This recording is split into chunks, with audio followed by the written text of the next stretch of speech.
ನೀವುಗಳು ಎಲ್ಲೋ ಇದ್ದು ಸಂತೋಷ್ ರಾವ್ನ ಅಪರಾಧಿ ಅಂತ ಹೇಳಬೇಡಿ, ಆಯಿತಾ? ಅಪರಾಧಿಗಳು ಯಾರು ಅಂತ ನಮಗೆ ಗೊತ್ತಿದೆ.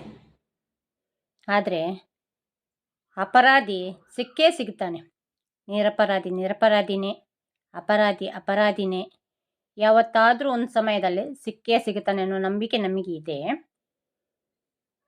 ನೀವು ನಿರಪರಾಧಿನ ಅಪರಾಧಿ ಅಂತ ಪ್ರೂವ್ ಮಾಡಕ್ಕೆ ಹೋಗೋ ಅವಶ್ಯಕತೆನೇ ಇಲ್ಲ, ಮಾಡೋದು ಕೂಡ ಬೇಕಾಗಿಲ್ಲ. ಅದನ್ನು ಯಾರು ನಂಬುವಂಥವರು ಮೂರ್ಖರು ಕೂಡ ಇಲ್ಲ. ಆಯಿತಾ? ಕಿವಿಗೆ ಹೂವು ಇಡಕ್ಕೆ ಬರಬೇಡಿ ನಮಗೆ. ಆಯಿತಾ? Justice for Soujanya. ನಮಸ್ತೆ ಎಲ್ಲರಿಗೂ. ಇವತ್ತು ನಾನು ಸಂತೋಷ್ ರಾವ್ನ ಬಗ್ಗೆ ಮಾತಾಡೋಣ ಅಂತ ವಿಡಿಯೋ ಮಾಡ್ತಿದ್ದೀನಿ. ಯಾಕಂದರೆ ಸಂತೋಷ್ ರಾವ್ ನಮ್ಮ ಊರಿನ ಹುಡುಗ, ಅಂದರೆ ವ್ಯಕ್ತಿ ಅವನು. ಸಂತೋಷ್ ರಾವ್ ಹೇಗೆ ಏನು ಎತ್ತ ಅನ್ನೋದು ನಮಗೆ ಗೊತ್ತಿದೆ. ಯಾರ್ಯಾರು ಏನೇನು ಹೇಳ್ಬೇಕಾಗಿಲ್ಲ, ನಮಗೆ ಗೊತ್ತಿದೆ. ಸಂತೋಷ್ ರಾವ್ ನಿರಪರಾಧಿ ಅಂತ ಹೈಕೋರ್ಟ್ನಲ್ಲೇ ಬಿಡುಗಡೆಯಾಗಿ ಬಂದಂಥ ವ್ಯಕ್ತಿ ಅವನು. ಹಾಗಾದರೆ ಅಪರಾಧಿ ಇರಲೇಬೇಕಲ್ವಾ? ಯಾಕೆ ನೀವು ಸಂತೋಷ್ ರಾವ್ನನ್ನೇ ಅಪರಾಧಿ ಅಂತ ಹೇಳ್ತಿದ್ದೀರಾ? ಅಂದರೆ ಏನು? ಸಂತೋಷ್ ರಾವ್ ಸಾಕ್ಷಿಗಳನ್ನು ಮುಚ್ಚಾಕುವಂಥ ಅಷ್ಟು ಪ್ರಭಾವಿ ವ್ಯಕ್ತಿ ಅವನು.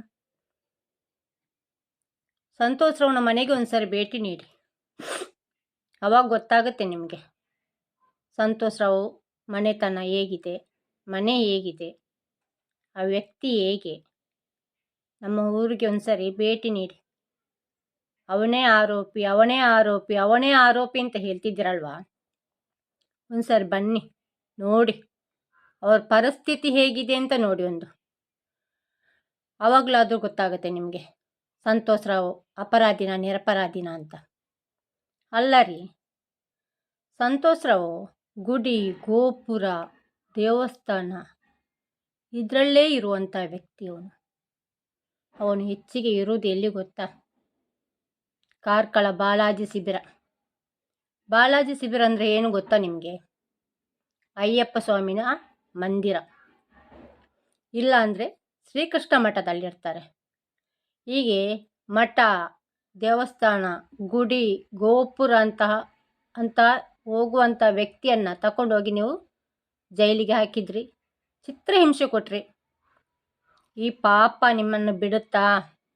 ಆ ದೇವರು ಸುಮ್ಮನೆ ಇರ್ತಾರಾ? ಖಂಡಿತ ಇಲ್ಲ. ನಿಮಗೆ ಒಳ್ಳೇದಾಗುತ್ತಾ? ಖಂಡಿತ ಇಲ್ಲ. ಇದು ನಾನು ಯಾರಿಗೆಲ್ಲ ಹೇಳ್ತಿದ್ದೀನಂದರೆ, ಸಂತೋಷ್ ರಾವೇ ಅಪರಾಧಿ ಅಂತ ಹೇಳ್ತಿದ್ದಾರಲ್ಲ ಅವರಿಗೆ. ಸಂತೋಷ್ ರಾವ್ನನ್ನು ಅಪರಾಧಿ ಮಾಡಬೇಕು ಅಂತ ಮತ್ತೆ ಪ್ರಯತ್ನ ಮಾಡ್ತಾರಲ್ವ ಅವರಿಗೆ. ಯಾವತ್ತೂ ಅವರಿಗೆ ಒಳ್ಳೇದಾಗಲ್ಲ, ಯಾವತ್ತೂ ಅವರು ಉದ್ಧಾರ ಆಗಕ್ಕೆ ಸಾಧ್ಯನೇ ಇಲ್ಲ, ಉದ್ಧಾರ ಆಗುವುದೂ ಕೂಡ ಇಲ್ಲ. ನಿರಪರಾಧಿಯನ್ನು ತಗೊಂಡೋಗಿ ಹಿಂಸೆ ಕೊಟ್ಟವರು ಯಾವತ್ತೂ ಉದ್ಧಾರ ಆಗಲ್ಲ. ನಿಮ್ಮ ಸಂಸಾರಕ್ಕೆ ಕಾಡುತ್ತೆ, ನಿಮ್ಮ ಸಂಸಾರ ಕೂಡ ಅದೇ ಥರ ಬೀದಿಗೆ ಬೀಳುತ್ತೆ. ಯಾಕಂದರೆ ನಾವು ನೋಡಿದ್ದೀವಿ ಅವರು ಹೇಗಿದ್ದಾರಂತ. ಅವರ ಪರಿಸ್ಥಿತಿಯೇ ನಾಳೆ ನಿಮಗೆ ಬರುತ್ತೆ, ಇದು ಖಂಡಿತ. ನಾಯಿ ಬೊಗಳಿದ್ರೆ ದೇವಲೋಕ ಹಾಳಾಗುತ್ತಾ? ಹಾಳಾಗುತ್ತಾನೆ ರೀ? ಇಲ್ಲ ತಾನೆ?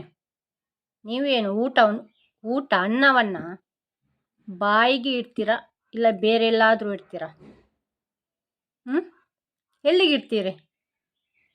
ಸಂತೋಷ್ ರಾವ್ನನ್ನು ದೂಷಿಸುವವರು ನೀವು ಎಲ್ಲಿಗೆ ಅನ್ನವನ್ನು ಎಲ್ಲಿಡ್ತೀರ? ಬಾಯಿಗೆ ಇಡ್ತೀರ ತಾನೆ, ತಿರುಗಿಸಿ ಬೇರೆಲ್ಲೂ ಇಡಲ್ಲ ತಾನೆ ನೀವು ಅನ್ನವನ್ನು. ತಲೆ ಉಪಯೋಗಿಸಿ ಮಾತಾಡಿ, ಜನರು ನಂಬುವಂಥ ಮಾತನ್ನು ಮಾತಾಡಿ, ನಂಬದ ಮಾತನ್ನು ಮಾತಾಡಬೇಡಿ. ಸಂತೋಷ್ ರಾವ್ ಯಾವ ಹುಡುಗಿಯಲ್ಲಾದರೂ ಮಾತಾಡಿದ್ದು ನೀವು ಕಂಡಿದ್ದೀರಾ, ನೋಡಿದ್ದೀರಾ? ಒಂದು ಹುಡುಗಿ ಹತ್ರ ಮಾತಾಡಿದ್ದು ಗೊತ್ತಿದೆಯೇ ನಿಮಗೆ? ಎಲ್ಲಾದರೂ ಮಾತಾಡಿದಾನ? ಹುಡುಗಿಯಲ್ಲಿ ಬಿಡ್ರಿ, ಹುಡುಗರಲ್ಲಾದರೂ ಮಾತಾಡ್ತಾರಾ? ಆ ವ್ಯಕ್ತಿ ಮಾತಾಡ್ತಾರಾ? ಹೇಗ್ರಿ ಹೇಳ್ತೀರಾ ಅಪರಾಧಿ ಅಂತ? ಹೇಗೆ ಹೇಳ್ತೀರಾ ನೀವು?